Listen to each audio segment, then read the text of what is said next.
Qual o tipo de anestesia utilizado na cirurgia de varizes? Você sabe qual é? Isso te gera medo na hora que um médico indica uma cirurgia de varizes?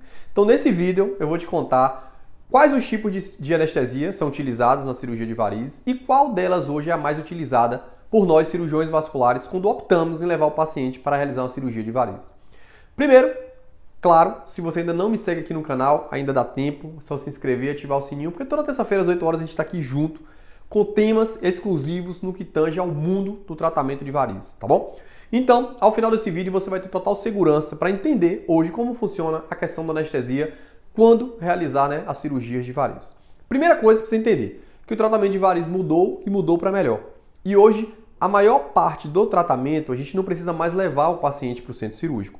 Por quê? Porque hoje a gente tem técnicas mais modernas, menos invasivas, porém, existe ainda situações em que a cirurgia de varizes ela tem indicação para casos específicos, tá bom? Então, primeira coisa, a gente vai catalogar aqui quais são os tipos de anestesia que podem ser utilizados na cirurgia de varizes.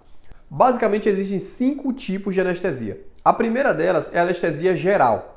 O que é, na verdade, anestesia geral? A anestesia geral é quando a gente entra em um grau de sedação do paciente em que ele não consegue respirar de forma espontânea. E é por isso que nesse tipo de anestesia o paciente precisa ser entubado.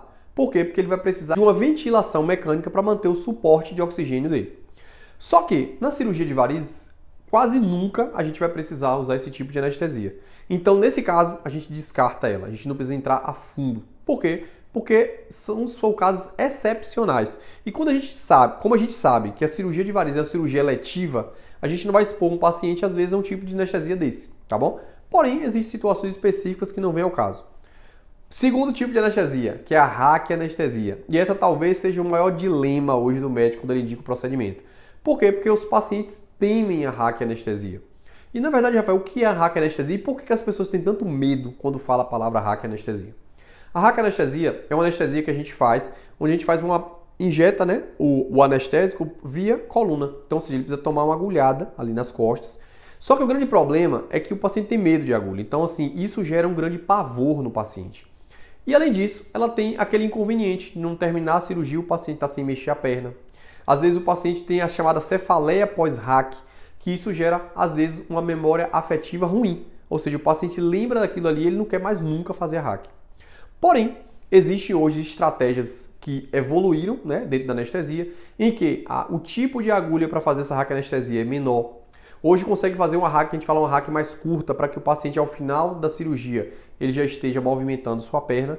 Porém, hoje, dentro do nosso programa, que é o protocolo CRR que a gente construiu, casos excepcionais que a gente precisa usar raquianestesia. A maior parte dos pacientes hoje que precisam ser levados ao hospital para realizar um procedimento cirúrgico ou minimamente invasivo, por exemplo, como endolaser, a gente não usa raquianestesia.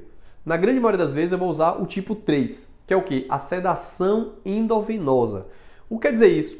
Que a gente vai injetar um anestésico pela veia, em que o paciente vai ter um sono pesado. Quer dizer isso? Ele não vai precisar ser entubado, porém ele vai ter uma sedação.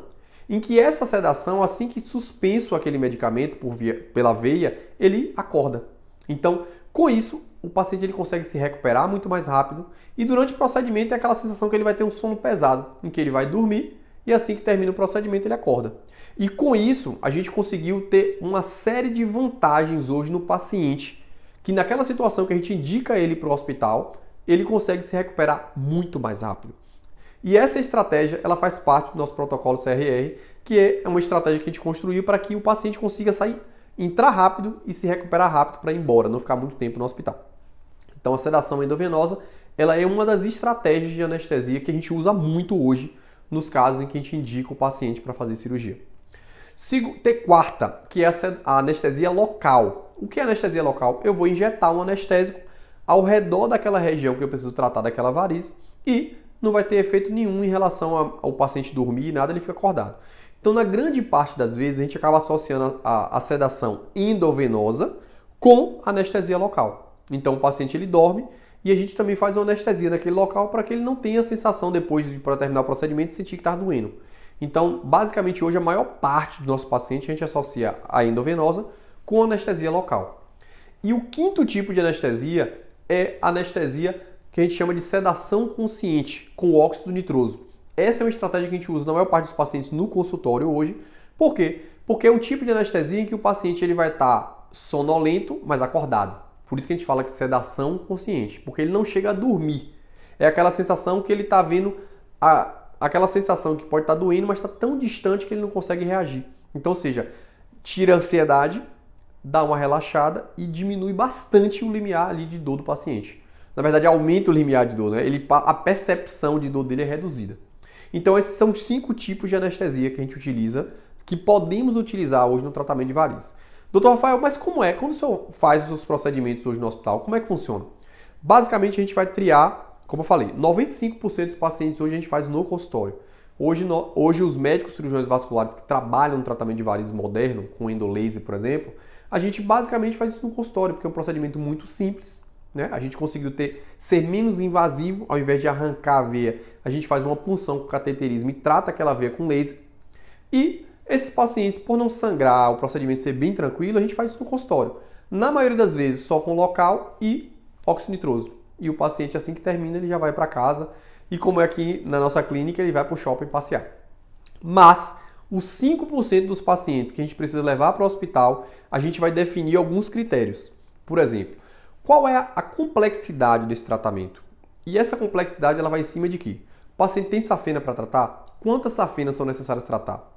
Segundo, além de safenas para tratar, esse paciente tem varizes, qual a quantidade de varizes que a gente precisa tratar? Então, avaliado esse critério, a gente vai definir qual o fluxo de anestesia vai ser implementado para aquele paciente durante o procedimento. Lógico que isso em conjunto com o médico anestesista.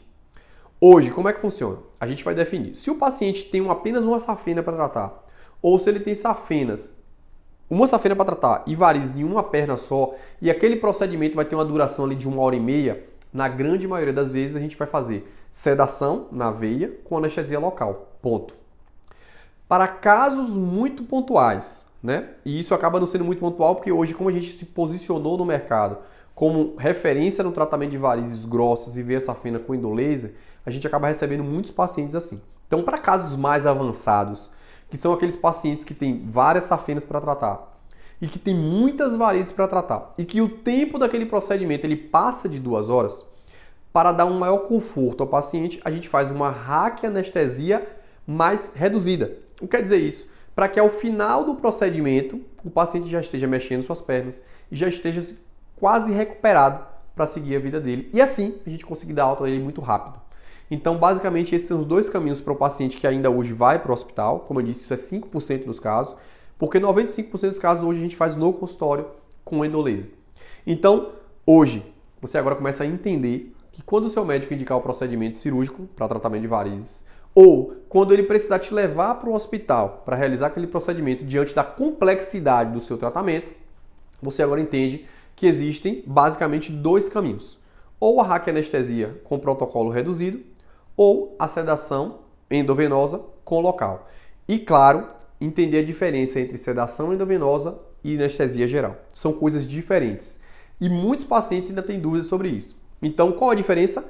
A diferença é que a anestesia geral, você para de respirar e aí você precisa de uma complementação de um suporte de oxigênio. Então, por isso que o paciente precisa ser entubado e ele vai ter um suporte de ventilação mecânica. A sedação venosa não tem nada a ver com isso. O paciente ele vai ficar sonolento, ele vai ter um sono, mas é uma sedação mais leve, que vai ser introduzido o anestésico pela veia. Então ele vai cochilar e vai relaxar. E assim que terminar o procedimento, ele tá beleza ali para se recuperar muito mais rápido. E claro, não precisa ser entubado, porque ele não chega a parar o mecanismo ventilatório. Na grande maioria das vezes, quando a gente faz sedação venosa, o paciente ele vai ter um suporte de oxigênio, mas por um catéter, por exemplo. Então a sedação endovenosa ela é diferente da anestesia geral. E esse talvez seja o grande ponto que muitos pacientes ficam com medo, tá bom? Então era basicamente isso que eu queria passar para vocês hoje. E dizer, se você ainda não se inscreveu no canal, ainda dá tempo, se inscreve, ativa o sininho. Se gostou do vídeo, deixa seu comentário aqui embaixo, deixa sua curtida. E na outra semana, às 8 horas, na terça-feira, a gente está aqui juntos para falar de mais um tema em que envolve o mundo do tratamento das varizes. Um abraço, fiquem com Deus e até a próxima semana.